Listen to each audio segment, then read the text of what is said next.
Before we begin, if this testimony touches your heart, please like this video, subscribe to our channel, and hit that notification bell so you never miss a story of hope and transformation.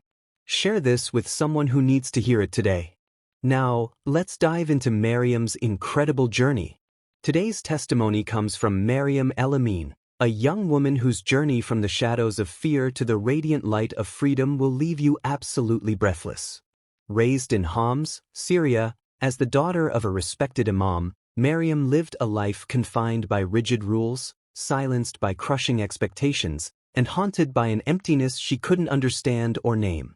But in the midst of chaos, war, and a single forbidden choice, she encountered a truth that cost her everything she knew, her family, her home, her security, yet gave her something infinitely greater, a love that shattered her chains and a purpose that set her soul on fire. Get ready for a story so raw, so powerful, so utterly breathtaking that it will hold you captive from the very first word to the last. Listen closely and be blessed. The cage I couldn't see. My name is Mariam El-Amin, and I need to tell you my story. I'm 26 years old now, living in Vienna, Austria, working with refugee women who have fled violence and persecution. But my story begins in another life, in another world, in Homs, Syria, where I grew up as the daughter of an Imam. If you had met me back then, you would have seen a quiet girl who always kept her eyes down. You would have seen someone who prayed 5 times a day, who wore her hijab perfectly pinned, who never questioned anything. You would have seen obedience. But you would not have seen me, because I didn't even know who I was. I don't know if I can make you understand what it was like to grow up in that house. From the outside, we looked like the perfect Muslim family. My father, Sheikh Ibrahim, was respected throughout our neighborhood, a scholar, a teacher, a man who led prayers at the mosque every Friday. People would stop him on the street to ask for advice, to seek his blessing, to tell him how fortunate he was to have such a pious family. But inside our home, we lived in fear. My father was 2 different men. In public, he was gentle and wise, speaking softly about mercy and faith. But behind our door, he ruled with an iron fist. His voice could shake the walls. His anger could fill a room like smoke, choking us all. My mother, Layla, learned early in their marriage to be silent, to anticipate his moods, to disappear into the background. She taught me to do the same. I was the only daughter, with 3 brothers. My older brothers, Khalil and Tariq, were in their 20s when I was growing up. They had learned to be like my father, stern, controlling, watching everything I did. But my youngest brother, Zayn, was different. He was only 2 years younger than me, and when we were children, we used to play together in secret, making up stories and laughing until our stomachs hurt. As we grew older, though, he changed. He started imitating our father, trying to earn his approval by becoming serious and religious. He stopped laughing with me. He started watching me instead, making sure I followed all the rules. I learned very early that love in our house meant obedience. If I prayed on time, if I memorized my Quran verses perfectly, if I never asked questions, then I was loved. But love could be withdrawn at any moment for the smallest mistake. A verse stumbled over, a prayer delayed by 5 minutes, a thought spoken out loud that shouldn't have been. If you're relating to this feeling of never being good enough, type me in the comments. You're not alone. Keep watching. Mariam's story gets even more powerful. The emptiness inside. My father taught me to memorize the Quran when I was 7 years old.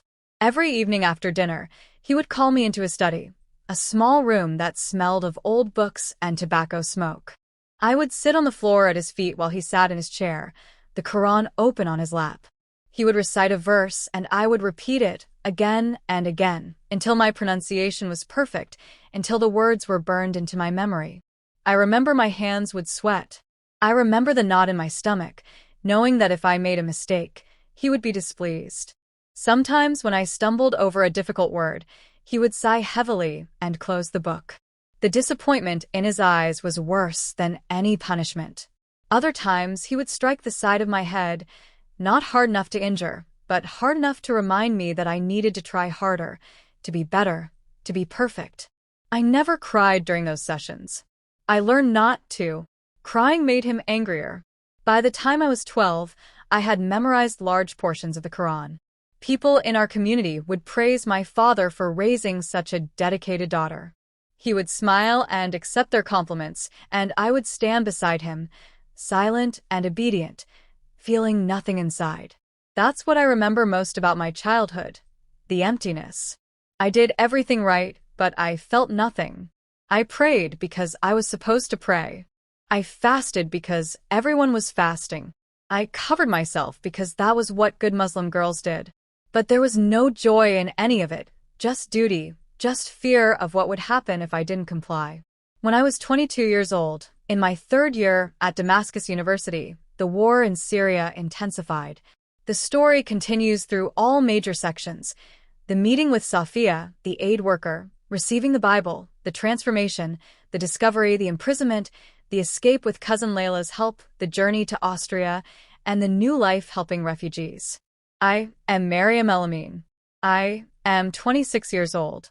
I am a refugee, a survivor, a former Muslim, a follower of Jesus Christ. I am a daughter of the living God. And I am free.